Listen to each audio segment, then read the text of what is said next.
Hello sir, नमस्कार। आज अब बात करेंगे लोन सेटलमेंट के बारे में। जी हाँ, जब आप किस्तें नहीं दे पाते, खाता एनपीए हो जाता है, उसके बाद बैंक की तरफ से आपको बताया जाता है कि आप अपना लोन सेटलमेंट करा लें। हालांकि आपके पास पैसे नहीं होते हैं, उस पर आप कम से कम कराते हुए आखिरकार आप सेटलमेंट पर आ ही जाते हैं और सेटलमेंट करा लेते हैं। लेकिन आपको लोन सेटलमेंट कब कराना है, ध्यान रखिए। आपके पास जो पैसे का आवागमन है, जब आप सेटलमेंट कराने जा रहे हैं तो उस समय आपके पास पूरा पैसा होना चाहिए, तभी आप सेटलमेंट कराएं।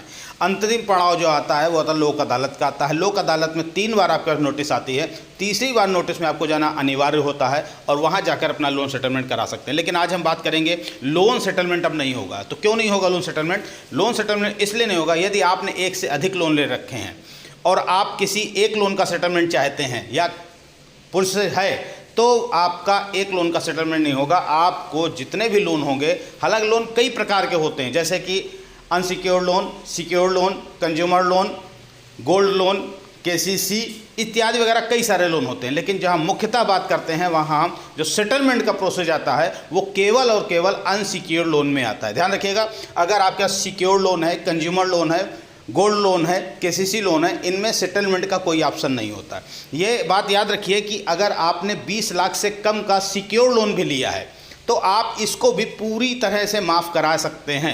20 लाख से कम, क्योंकि अधिकतर जो देखा गया है, मकान बनाने के लिए जो व्यक्ति लोन लेता है वो कम से कम जो है 20 लाख के अंदर ही उसका लोन होता है। तो 20 लाख के अंदर में आपने कुछ ना कुछ तो पैसा दिया ही होगा, 2, 4, 10 साल तो पैसा दिया ही होगा। तो यानी कि लगभग आप 80%, 70%, 60% तक पैसा दे चुके हैं। इसके बाद जो बची हुई राशि है उस पर अगर आप किस्तें नहीं दे पाते हैं तो बैंक आपको 13(2) का नोटिस भेज देता है। अब इसको लेकर के आप डीआरटी भी जा सकते हैं और इसके साथ आप जो है लोक अदालत भी जा सकते हैं, जिसमें आपकी जो बची हुई राशि है उस पर सेटलमेंट करा करके अपने पैसे को जमा करके आप दे सकते हैं। लेकिन जहां पर आपके 2 लोन होते हैं और आप चाहते हैं कि एक लोन हम सेटलमेंट हो जाए और दूसरा लोन कंटिन्यू चलाते रहेंगे, ऐसा नहीं होगा। अगर आपका एक कंज्यूमर लोन है या आपका पर्सनल लोन है या आपका हाउसिंग लोन है, तो हाउसिंग लोन और जो अनसिक्योर्ड लोन है, दोनों अगर लोन आपके साथ हैं तो आपको दोनों ही लोन का एक साथ ही सेटलमेंट कराना होगा।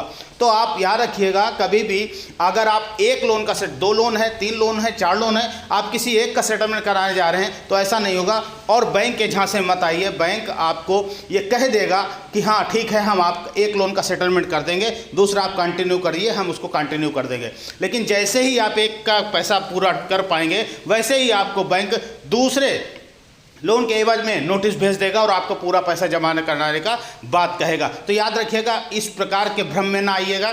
अगर सेटलमेंट के पे जा रहे हैं तो आपके दोनों लोन का एक साथ सेटलमेंट आपको कराना होगा। वीडियो में इतना ही। अगर आपको हमारी दी गई जानकारी सही लगे, चैनल को सब्सक्राइब करिए। जय हिंद, जय भारत।